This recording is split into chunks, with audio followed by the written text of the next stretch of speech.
starting the stages of menopause as an older woman or being full-blown in menopause is a journey, is a roller coaster.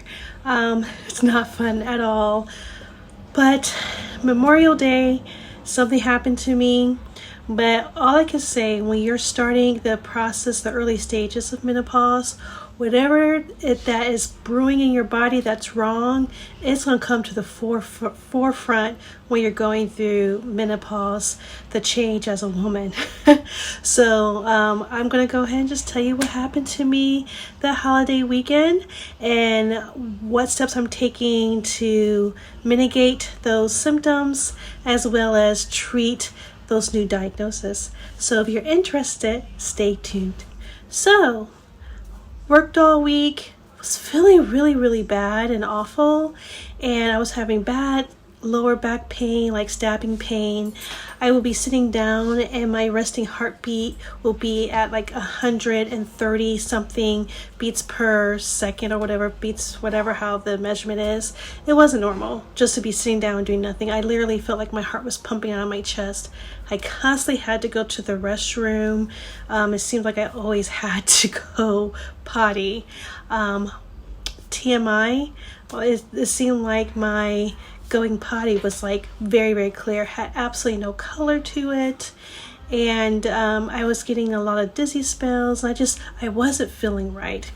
And then all of a sudden, I think it was that Friday, because I finished that work day barely, but it was that Friday. Thank God for working remotely, but I finished that Friday before the holiday. And then I went upstairs just to try to lay down. Then all of a sudden my body had the shivers. I could not stop shivering. I felt so cold. And I couldn't talk. I couldn't articulate. I couldn't walk. And I felt like I was going to faint. So my husband came upstairs, like always, to check on me. And I tried to get up. I couldn't talk to him. I couldn't get up. I couldn't do anything. And the only thing I was able to say, call the ambulance. And if you're not from the United States, when you say call the ambulance and not have your significant other drive you, it's an emergency, because an ambulance can cost you about $1,500 to $3,000 just for a trip to a hospital. So it's a really big expense. So it was serious. So he did call the ambulance. They transported me to the hospital, got an IV, noticed about my really high heartbeat rate, and also my blood pressure was off the charts. It didn't make any sense. So I get to the hospital, and the triage nurses were also like, wow, check her heartbeat again, check her blood pressure again, because I just couldn't imagine that they were so high. When I got to the hospital, my resting heartbeat was like 147, going up to in the 150s, and my blood pressure was off the chart as well. They took blood work, and they noticed my blood work was off the charts too. Things just wasn't matching up, and my sugar at the ER triage was 427. So they assumed, they're like, are you diabetic? No. Now, when I was pregnant, I did have gestational diabetes where I had to do insulin.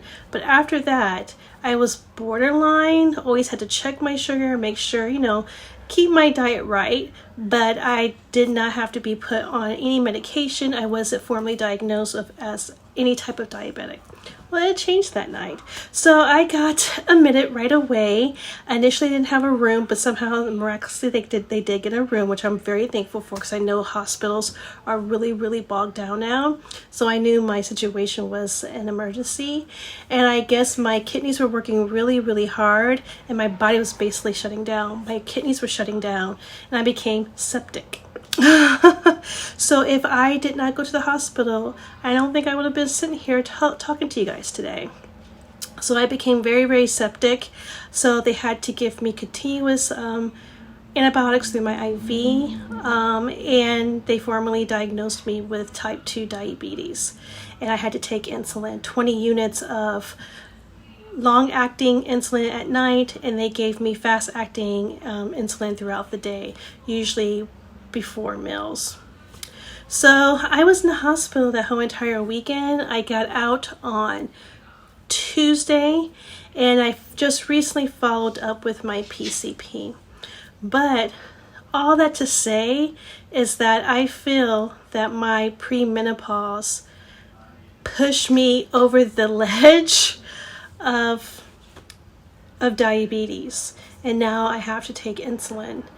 I do have a visual impairment where I am visually impaired. I don't have central vision. So all the equipment they gave me when they discharged me, unfortunately, because it was a holiday, I could not talk to a dietitian. So I was really relying on the internet and kind of just like figure out what I can and can't eat, how much grams of carbohydrates, all that good stuff. But I wanted to talk to a dietitian, so they told me to follow up with my PCP. So okay, no problem. But the weird thing about it is like the glucose check thing, I can't read the numbers. I had a really hard time because it was a dark gray background with black letters, and there's no contrast for me to kind of use my magnifiers or even use my wearable technology to assist me. So I had to use the assistance of my husband, and unfortunately, you know, he works and stuff, so I couldn't always check it when I'm supposed to 3 times a day. So that was the issue. Even the insulin pen, I take 20 units of insulin to make sure I turn it up to the right number. That was the issue. Everything was so visually oriented, and as a blind person with a new diagnosis, I didn't know how to navigate this new situation. But I also knew, because once you're on insulin, your sugar levels could also plummet. So they gave me a nasal spray just in case that happens, because you never want your sugar to go too low. That is like 911 immediate. So yeah, all that going on, and then I could just like, if I eat certain things, I could feel a sugar spike and I could feel a headache, and I just felt horrible even after the hospital. I felt like my skin was crawling. I just felt insomnia, all these things that I just couldn't control because I didn't feel like I had enough education to make sure that I treated my body right.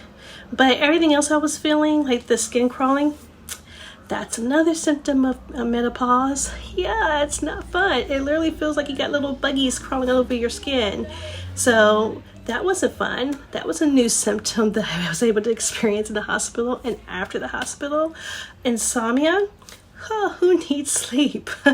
I stay up until wee hours of the night and then I have to go to work the next day, which makes my stress and cortisol level goes up, which is also bad for someone that's a diabetic. So I was just like all over the place. And unfortunately, I got sick on Memorial holiday weekend and I couldn't see my physician until July 19th. That was the first availability. So I just was waiting to talk to my nurse about my concerns. Luckily, when I talked to her, because of my vision issues, don't have to use the glucose check thingamajigger, the strips, the needles, all that stuff. No more. It's not called Dexcom, but it's the same thing. It's by a different brand that my insurance will cover. It's a little glucose counter that you can either wear on the back of your arm, on your tummy, and you don't have to prick your finger. When I tell you, when you have to prick your finger 3 times a day, every day, I was starting to lose sensation on my fingers, and I type for a living. And they were painful, they were sore. It got to the point I was pricking them so much that blood was not coming out of them. So just to have that, I'm very appreciative.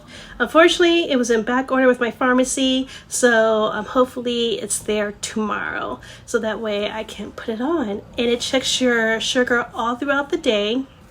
It's basically like Dexcom. And it has a little needle that goes under your skin, and it has a sensor that goes on top of it. And I believe you wear it for 10 days or a month? I'm not sure. Don't quote me on that. It's still new.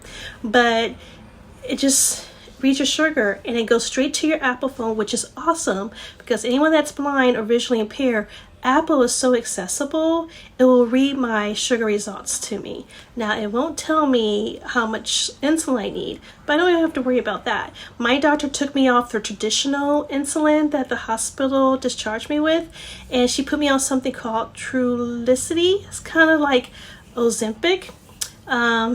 So I don't have to put an insulin shot in my belly every night. With this particular new insulin, it's only once a week. One injection once a week, which is even better. I don't have to know the amount of insulin I need based on my sugar levels. I don't have to like dial up the certain amount of units. It's one syringe for each week. So I'm gonna do that every Sunday, and I do have that. And it's a blessing because my insurance covered most of it, so my out-of-pocket was $35 for a month's supply. Don't have to worry about diabetic supplies, because those are expensive. The strips, the lancets, all those add up, and insurance covers some, but not a lot. So I was kind of surprised, like, you know, if you have the little strips and the little things to prick your finger, you have to do it 3 times a day.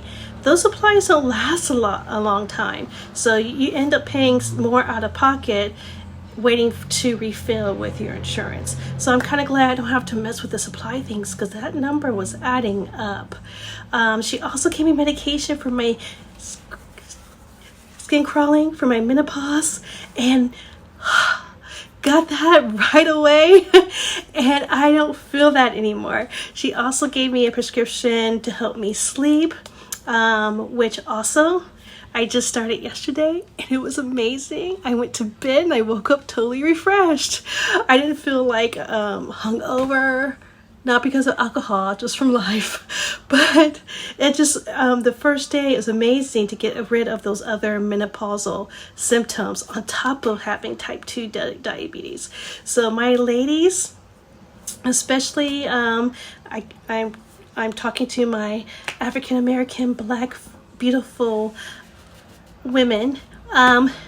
Just know, starting the early stages of menopause, whatever's wrong with you medically will come to forefront.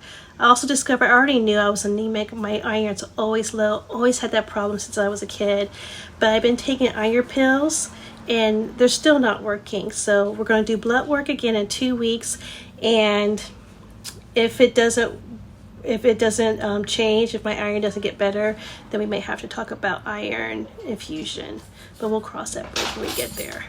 But yeah, I just want to let you guys know that menopause is no joke. The things that you're feeling, if you feel off or weird, talk to your gynecologist, talk to older women in your family. I would say talk to your regular doctor, but to be honest, menopause is kind of like this, I don't know, not a lot of people have a lot of information about it in the medical field, unfortunately. So you kind of have to like learn as a person. You learn as you go. And then I hope you share what you go through to the younger generation. And that's why I'm doing this myself. So yeah, just know that if you feel anything weird and you're like, oh, I'm going crazy, if you feel a weird sensation on your body, if you have like you develop a sensory sensitivity just to wearing certain fabrics and you never have done before, it's probably menopause. It's probably perimenopause that's making you feel that way. If you're feeling extremely depressed or anxious and you never had those symptoms before, it's probably menopause. Yeah, that comes with it too. If you're feeling like brain fog, I experience that too, or you forget a lot of things, you're like, oh my God, do I have dementia? Obviously, if that's in your family, you want to check with your doctor, but 9 times out of 10, if there's no history, guess what? Menopause. Menopause is the gift that keeps on giving, you know. It's like we give birth, we raise children, and then you have to go through menopause. And then when you're finally over with menopause, then hopefully you get a moment to rest. I haven't had any hot flashes as of yet, thank God. I'm trying to figure out when I'm in full-blown menopause if I want to do hormonal treatment. Don't know yet. I'm trying to see what I can do naturally instead of popping a pill for that. But yeah, I just wanted to share with you guys a little quick Simon story time. It's a health update of my Memorial holiday from Hill. I was in the hospital and I couldn't wait to get out, but it was very, very serious. And if I didn't go to the hospital, because of the sepsis, I don't think I'll be here. So listen to your body, ladies. Don't ignore it, because I was ignoring the symptoms. I'm thinking, I'm fine. Cramping, menopause. Also, I was getting blood thinners. I have a history of DVTs, basically blood clots.